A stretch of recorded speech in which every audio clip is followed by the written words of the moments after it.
নমস্কার, আপনাদের সকলকে স্বাগত। আজকে আমি আপনাদেরকে ডেকোরেটিভ স্টাফ বান করে দেখাবো। আসুন তাহলে দেখে নিই কিভাবে আমি করলাম। এখানে আমি একটা বাটিতে ইনস্ট্যান্ট ইস্ট নিলাম 1 চা চামচ, আর নিলাম গুঁড়ো চিনি 1 চা চামচ, দিয়ে ঈষদুষ্ণ গরম জল দিয়ে দিলাম।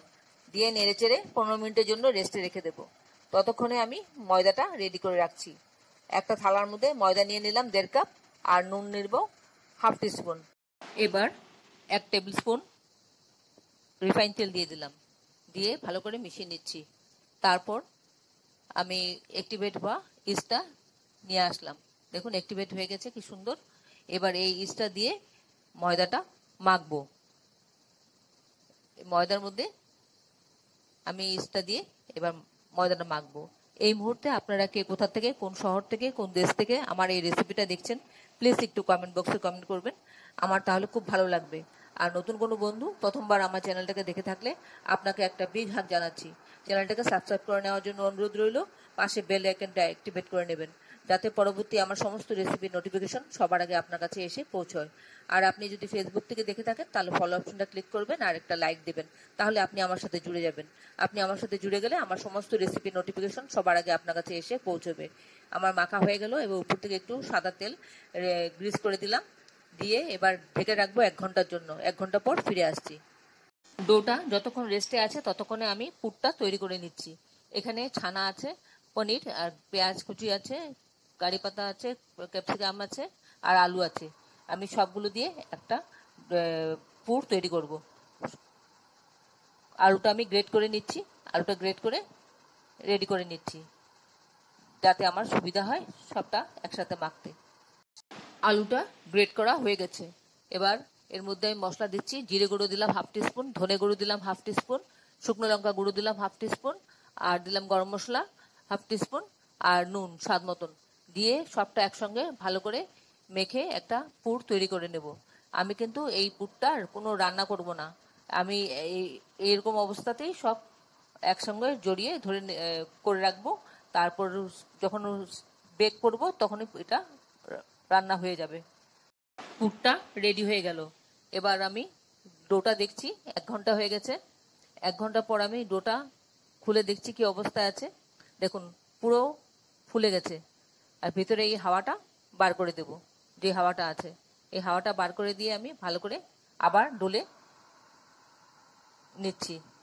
আপনারা যারা এখনো পর্যন্ত আমার চ্যানেলটাকে সাবস্ক্রাইব করেননি, ঝটপট সাবস্ক্রাইব করে নিন। আপনাদেরকে আমাদের মাঝে দেখতে পেলে আমাদের খুব ভালো লাগবে। এবার সারফেসে কিছু ময়দা দিয়ে আমি ডোটাকে আবার একটু ভালো করে ডোলে রেডি করে নিচ্ছি। এইভাবে ধরে এইভাবে টেনে টেনে ডোটাকে মাখতে হবে। এরকমভাবে আমি প্রায় 5-6 মিনিট এভাবে করব, করে আমি ডোটাকে রেডি করে নেব। ডোটা রেডি হয়ে গেছে। এবার এই ডোটাকে ছুরির সাহায্যে আমি দুভাগ করব। দুভাগ করে এক একটা ভাগকে আবার ছোট ছোট করে ভাগ করব। এবার এক একটা ভাগকে আমি 3টে করে ভাগ করব। তারপর এক একটা পোর্শনকে নেব, নিয়ে হাতে গুলি পাকাবো এটাকে। দেখুন কিভাবে আমি করছি, ভেতর দিকে এইভাবে ঢুকিয়ে ঢুকিয়ে এইভাবে করতে হবে। এইভাবে করলে তাহলে ঠিকভাবে হবে আর ফুলবেও অনেক বেশি। আমি আরেকটা করে দেখালাম আপনাদেরকে। এবার আমি সবগুলো করে নিচ্ছি, তারপর বেলে নিব। এবার সারফেসে একটু ময়দা ছড়িয়ে দিলাম, ময়দা ছড়িয়ে দিয়ে একটা করে গলি নেব, নিয়ে এটাকে বেলবো।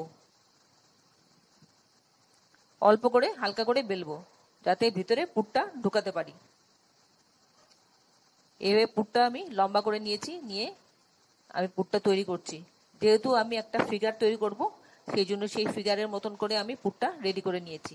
এবার পুরটা দিয়ে কভার করে নিলাম, কভার করে ঠিক মতন শেপটা রেডি করে নিচ্ছি। এবার কাঁচির সাহায্যে তার শেপটা দেব। প্রথমে আমি উপর দিকে 2টো কাটলাম কান, আর এগুলো হলো পা। এবার এগুলোকে সব ঠিকঠাক করে দিচ্ছি। আমি চেষ্টা করছি যতটা সম্ভব শেপটা ঠিকঠাক মতন দিতে, কারণ এটা তো ফুলবে, তো ফুললে পরে কতটা শেপ ঠিকঠাক থাকবে তা বলতে পারছি না এখন, তাই আমি চেষ্টা করছি যতটা সম্ভব ঠিকঠাক মতন ফিগারটা তৈরি করতে। আমি এখানে একটা ইঁদুরের ফিগার তৈরি করছি। চোখগুলো আমি ডালের সাহায্যে দিয়ে দিলাম, দেখুন। আর তার যে শুংগুলো সেগুলো আমি সিমুই দিয়ে করে নিয়েছি। সিমুই দিয়ে এগুলোকে ভেঙে টুকরো টুকরো করে গেঁথে গেঁথে দিয়েছি, যাতে গোঁফগুলো দেখতে সুন্দর লাগে। এবার লেসটা তৈরি করলাম, করে জল একটু লাগিয়ে দিলাম, তাতে আটকে থাকবে। ট্রেটা গ্রিস করে নিচ্ছি একটু রিফাইন তেল দিয়ে। তারপর এর মধ্যে এক এক করে সবগুলো বসিয়ে দেব, বসিয়ে দিয়ে তারপর বেক করতে দেব। আমি এক এক করে বসিয়ে দেবো এইভাবে করে করে। আমার সবগুলো আমি করে নিচ্ছি। এদিকে অন্যদিকে আমি ওভেন প্রিহিট হতে দিয়ে দিয়েছি 20 মিনিটের জন্য 180 ডিগ্রিতে। আমার সবগুলো হয়ে গেছে, এবার রেস্টে রাখছি 45 মিনিটসের জন্য। 45 মিনিটসের পর আমি ফিরে আসবো। 45 মিনিটসের পর আমি আসলাম, এসে এবার উপর থেকে বাটার আর দুধ ব্রাশ করে দেব, যাতে কালারটা খুব সুন্দর আসে।